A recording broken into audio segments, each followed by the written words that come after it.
PharmaVentures, experts in deals and alliances.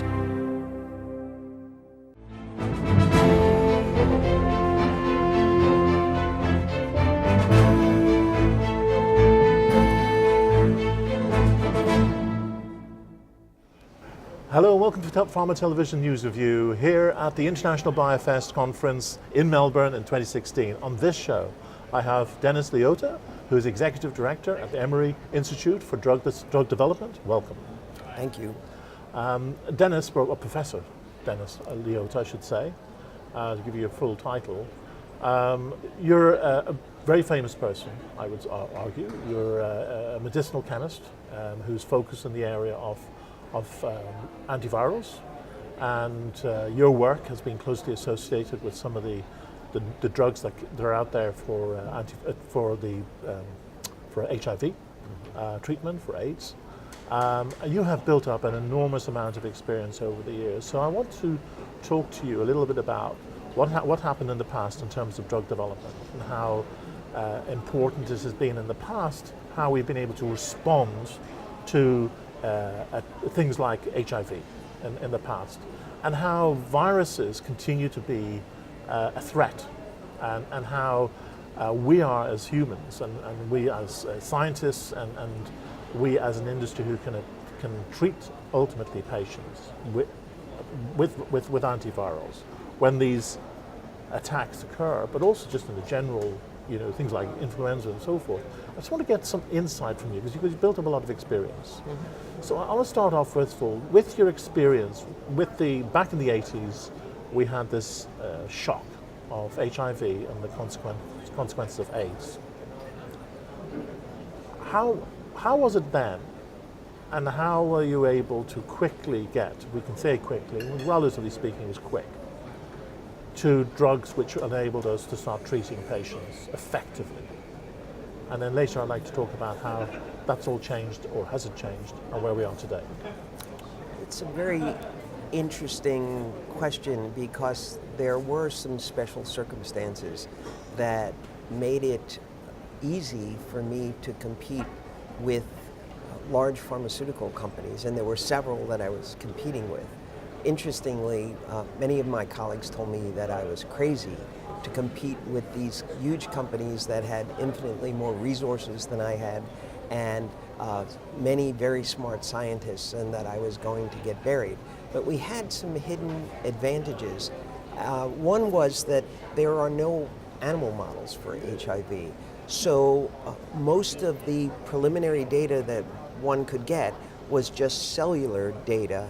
So we could get activity in infected cells, we could get a measure of toxicity in uninfected cells, and that's the same kind of data that pharma had. With no animal models, we didn't have to go to that next level of sophistication right away, and they could look at our preliminary data and immediately know we had something. The other part that made it interesting in the case of 3TC and FTC was that these are very unnatural nucleoside analogs in the sense that the carbohydrate portion of the nucleoside was switched to something we called an oxyethylene, a ring that actually had a sulfur in, and there are no naturally occurring nucleosides that have that. So people didn't know how to synthesize them. The advantage that I had in academia was that I wasn't under any time constraint to discover how to make these things, whereas people in industry had timelines. They had to make a certain amount of compound by a certain date, and so we were able to explore ways of making these compounds, and we found an incredibly efficient way of making these compounds that literally enabled us to run circles around our competition. So even though we were a small academic lab, we had this great way of making a lot of different materials and making them in large quantity that nobody else had. And that became our advantage, and we were able to jump on that advantage, and people came to us to look for our technology rather than the usual way it is, which is you go around knocking on doors and saying, what do you think? Right, indeed. But I suppose, going back to those days, as you mentioned, there weren't the animal models and so forth. So the approach that you had to take for testing was basically, I suppose, a different tack, I suppose. But also then there was also the urgency to try and find the right Correct. molecules.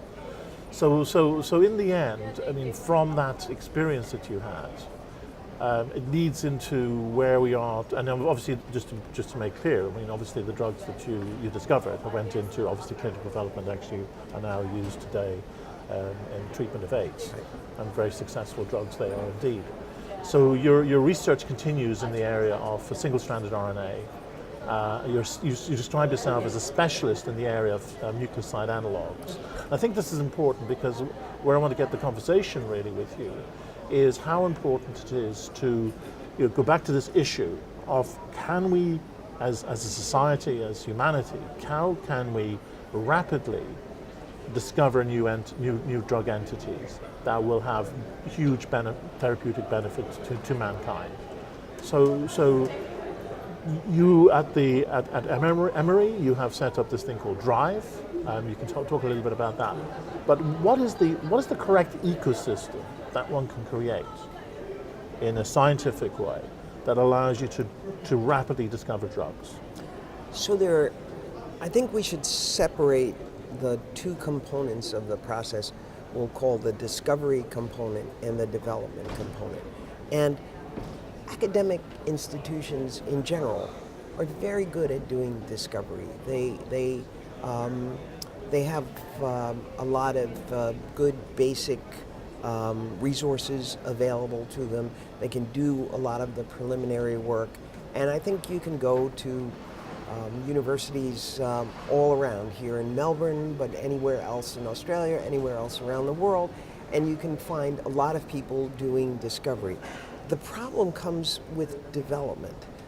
You reach a certain point where you need very specialized, sophisticated techniques, you need specialized skill sets, and most academic institutions don't have those things available.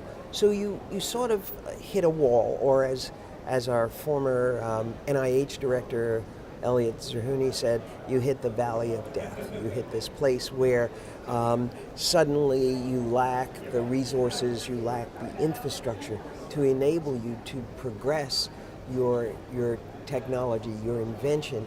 And most of the time, government funding is not as does not receive development as favorably as I think they should, because it's reviewed by your peers, and the peers say, well, where's the innovation in that development? It was what you did in the beginning was very exciting. Right. Where's the excitement now? Right. Well, the problem is drug development is not exciting, but it's necessary, and you have to Right. run through the paces.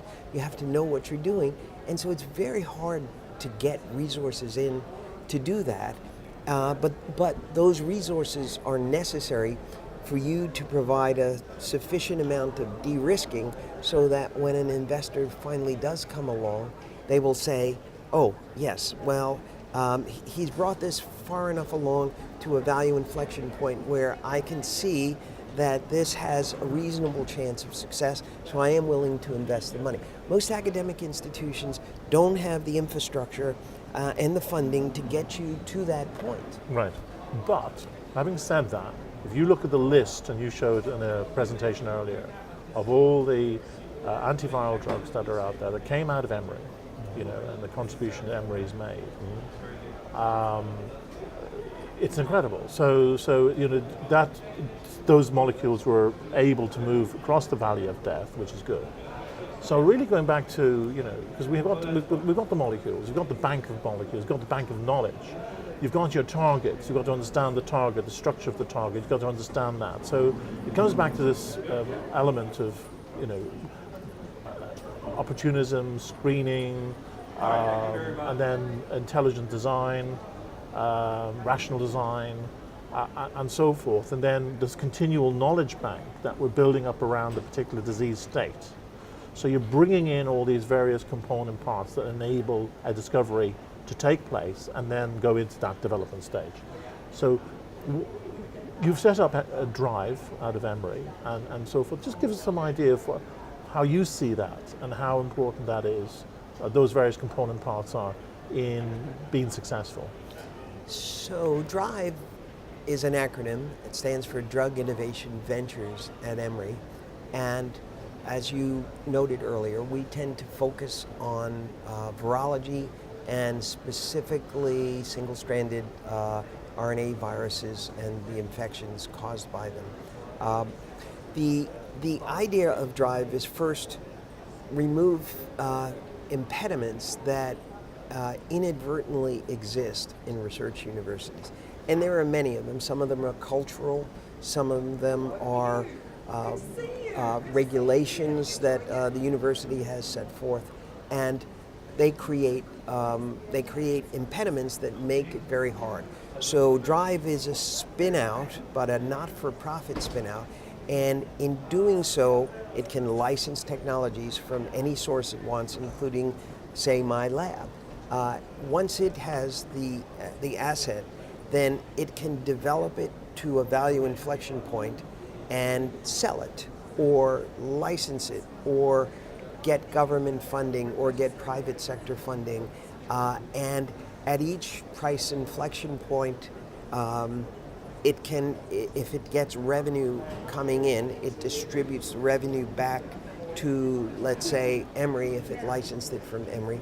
But whatever is left, and it's usually a substantial amount, it gets plowed back into the operation so they can use it to go forward. So that's a mechanism that most universities don't have available, because typically when they get money in, they distribute it to various stakeholders, and then there's nothing left to do the development. So the valley of death, you're still staring down at it.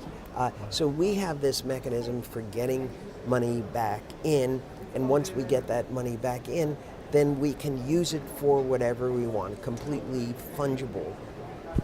So it's an interesting point, because innovation, because we're still talking about innovation. Correct. And you know, what's the best environment to encourage innovation? And innovation within large organizations, whether it's a pharmaceutical company or IBM in the past, or Intel, or whatever, these large organizations, you know, can they innovate? Of course they can, because they've got a good history of innovation. But how do you create an environment? You talked about, you know, bringing the right expertise in and so forth. But there is this other element that you touched on at the beginning of our discussion, which is it's like a cultural, it's a mindset that exists in non-profit organizations that encourages maybe the way people think, the way they try and find solutions to problems. Maybe it's that unconstrained environment in some ways, that less corporate environment, less structure, less management process, that enables real innovation to take place, accelerated, like you described way back in the 80s. So it's an excellent question, and let's use a fairly typical scenario to show you how insidious the culture can be in terms of creating impediments. Not in a way that's pejorative or saying that there's something bad about what you're doing, but typically, if you think about a faculty member in a university, he or she will write research grants, and once they get funded, then they are required to work on whatever they requested. Now, that uses up a significant amount of their bandwidth, and that means that each person is going to be focused on that particular activity. What we've done in DRIVE is we have no faculty in DRIVE. We only have staff scientists, and we like to think of ourselves euphemistically as a SWAT team. So no one individual gets their own grant. We bring in money to the whole, and then we prioritize the problems at any given time that exist, and we use the entire team to go after them. So instead of people building their own little empires, which is perfectly fine and has led to many important innovations, but in terms of development, they don't have the bandwidth to do the development because they've already committed to a certain area. So we free our scientists up from those commitments so we can run. It's interesting because in London they've set up the Crick Institute and they're trying to think radically about how science is organized as well. I'm sure you're familiar with that and the work that Paul Nurse has done behind that. But just going back to Drive again and so forth, your current research program, I mean, one piece that you talked about today is this molecule Q122, which I thought was fascinating because how you found Q122, and then now it's got this huge potential across a whole range of disease states, and it's not just in the area of in terms of viruses, it's now in the area of oncology, and maybe inflammation, and maybe a whole other areas of potential therapeutic use. Just give us a little bit about Q12. Yeah, so it's an interesting molecule. When we first made it, even though it was very potent in the initial assays that we used, my instincts, you referred to me as very experienced, so my experience said this molecule is too simple to be a drug.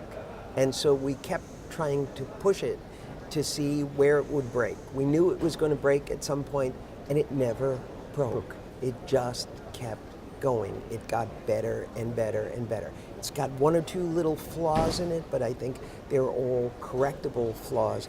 It's the safest drug candidate that I've ever seen in terms of side effects, and it was a very simplistic design principle that serendipitously, and I can't emphasize enough that it was serendipitous, that it gave the results that it has. And people say they'd rather be lucky than smart. I like a mixture of the two. Yeah, you need both. And I think in this case, that's what we have. Right, because I think the reason I brought that up, because I think it's an interesting example, because once you've identified something like that, you've got to bring it forward. And that means you've got to dump other ideas and so forth. So that selection process, because you're still on a punt. You're still not quite sure, but you're taking a punt. Those sort of decisions are difficult to make. Yes. Usually. And was it difficult for this one? Well, again, let's go back to the culture. So if you're a professor in a university, you're judged based on some fairly standard matrix.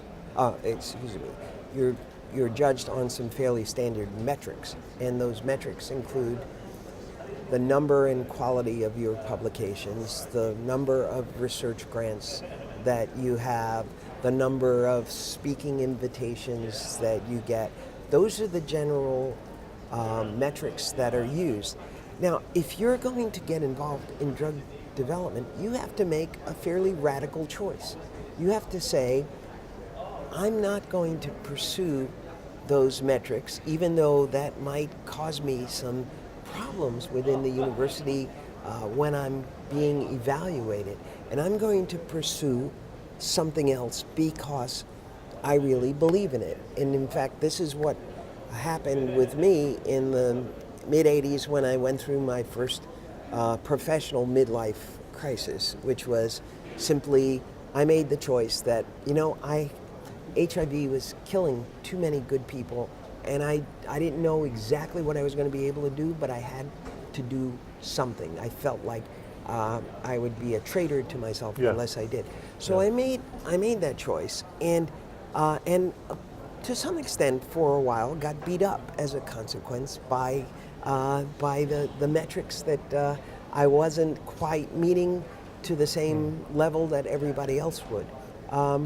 But now, when people say to me, what's your citation index rating or things like that, I tell them truthfully, I don't know, because the only metrics that I care about now are how many lives I save.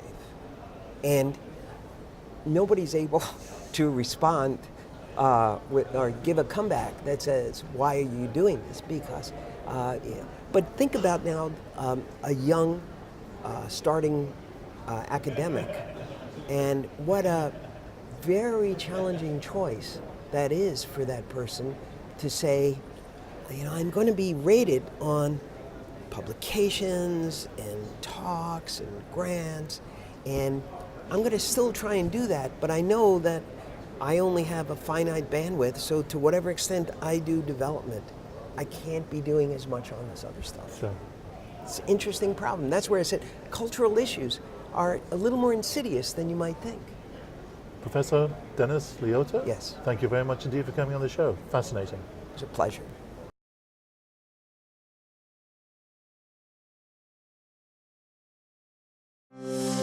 PharmaVentures, experts in deals and alliances.